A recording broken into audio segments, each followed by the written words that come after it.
3 states in the country that had that nullification of their state constitution. I was pretty confident. So I went back for trial a second time, and they said, oh, I'm sorry, Mr. Dillon, one more thing. I got permission for her to testify in front of the jury from her hospital. Now, here's the trial.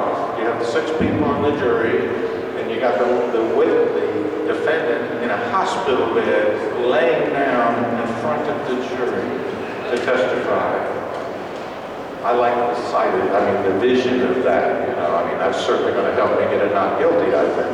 Either on medical necessity in the jury to see this woman seriously impaired and disabled. So they confirmed the trial on Friday. We went back on Monday, and by golly, they said, oh, Mr. Dillon, we can get a jury this time, but we don't have a courtroom anywhere in the city county building. I said, you gotta be kidding.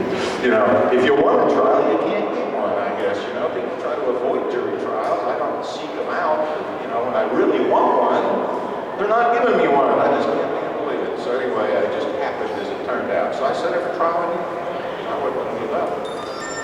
And she was on TV talking about it, and the prosecutor was talking about bullshit, basically, on TV. And I just happened, as it so happened, I had a burglary trial the next week, which I won, and I was in the elevator. The only time in my whole life, from 39, 40 years, I was going down the elevator in the city county building. There was only one other person in it. It was the prosecutor. And the door shut, like, So the door shut, he shook my hand and congratulated me, went to the burglary case the week before, and I said, yeah, but I don't care about that. I care about Jeannie Horton's case, and you know what I'm talking about because you've been on TV about it. And he said, yeah, bad president, I can't help you. And I said, well, I called him a bad name. And I called him a name, the only time I've ever done that to a prosecutor. And, but I didn't threaten him in any way, I didn't commit any crimes, I just expressed my opinion. Anyway, the doors open, he had a funny look on his face, and the next day they decided to dismiss the case. I didn't want to dismiss the case, I wanted my jury trial. Sometimes when you want one and you're going to win and they know it's the truth, they don't want the truth to come out. They don't want that jury to find them not guilty or nullification. They don't want the jury to approve of medical marijuana necessity defense in the books in Indiana.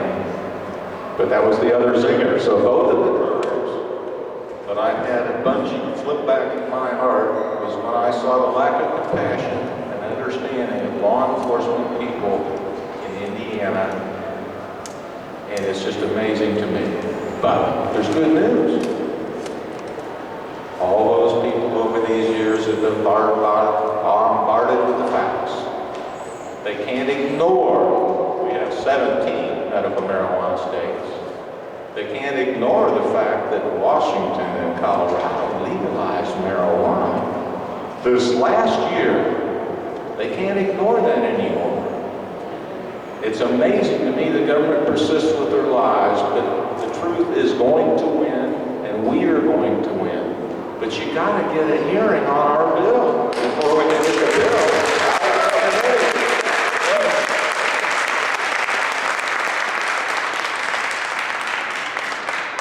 Chairman Young's got to schedule this for an evidentiary hearing, and we'll give them facts and we'll give them truth. We did that a year ago, and it was successful to some extent.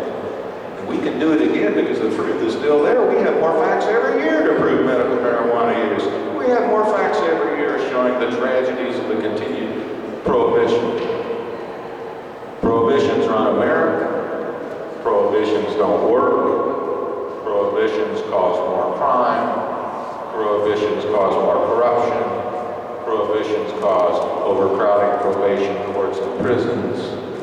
Prohibition is a dark, dark energy. That's not American.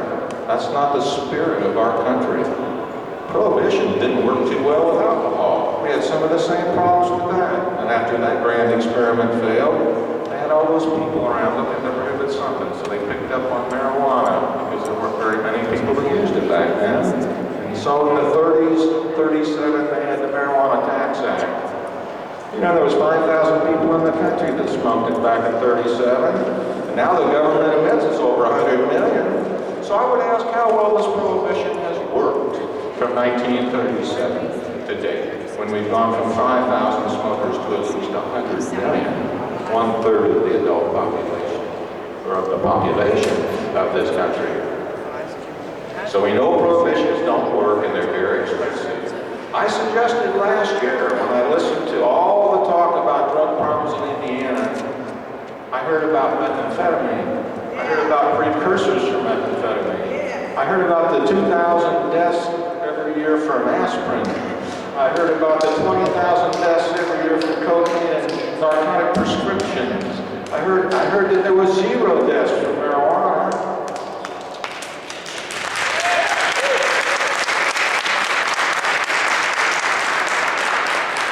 So I was there listening to the drug problems in Indiana for 4 hours and the word marijuana wasn't mentioned once.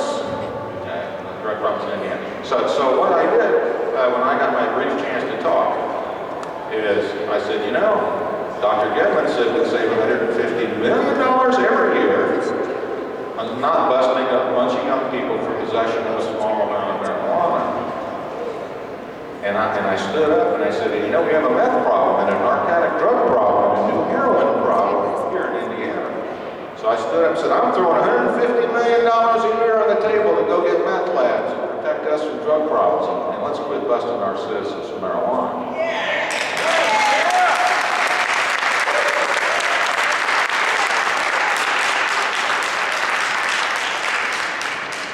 The NAACP has started to get active. It's time that they were active, and nationally they're more active because they realize that they're being racially discriminated on these marijuana laws. The Hispanic community is now politically active and getting involved because they also get a higher proportion of arrests for marijuana offenses. Norml's reaching out to lots of other drug reform groups to work together, and with the Civil Liberties Union around the country, in addition to these other groups, and MPP and DPA, and lots of good groups, Relegalize. We're all working together. The Libertarian Party, I ran 9 times for office in this state, and I got to talk about marijuana reform, although I never got elected. I didn't really want to work for the government anyway, but I got a chance to talk about it. And I'm going to continue to talk about it because I believe in the Constitution and I believe in fundamental fairness. And I think racism is a horrible, negative thing. And I think power and corruption and control over people over marijuana is ridiculous. You know, the law is now that if a cop goes and knocks on the door and you open the door, and don't open the door. Just don't open the door. Don't open the door. Never make a statement, never give consent. Just throw that in. Don't do that, because once you open the door, the police will say, oh, I see a bomb. Oh, I smell marijuana, whether it's raw or burned. And then, there it goes. It goes downhill from there. They're going to get a warrant, of course they're going to win. You know, it's legal for the police to tell you anything they want. And you don't really know what they're saying is accurate or true, except when you hear you have a right to remain silent. Anything you say can and will be used against you in a court of law. And I'm shocked over my thousands and thousands of cases how many people hear that, which is the truth. The only thing probably they heard from the police that's true. And then they make a statement and confess or consent. My golly, you don't have to help them, ladies and gentlemen. You don't have to help them put yourself in jail. What you do have to do is let your representative know that it's okay that the people in Indiana have gone over 50%, that they won't get kicked out of office if they vote for marijuana reform. It's in their interest.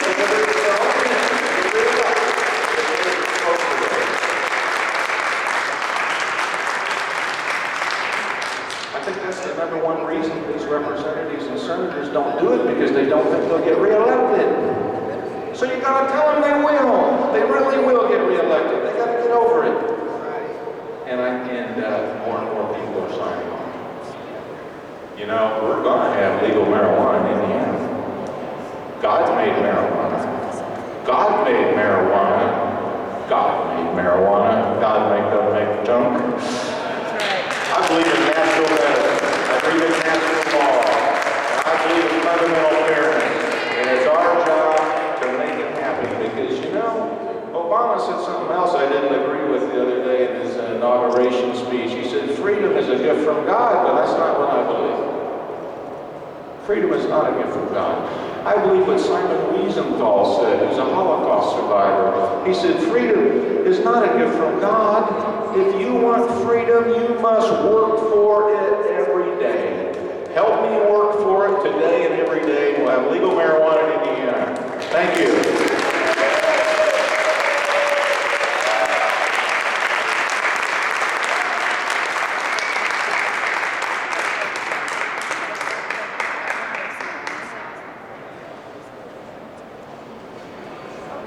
We got a memo. Talian is running a little bit late, so she'll be down just as soon as she can get here. So I think that what we can do is, would you like to take a break?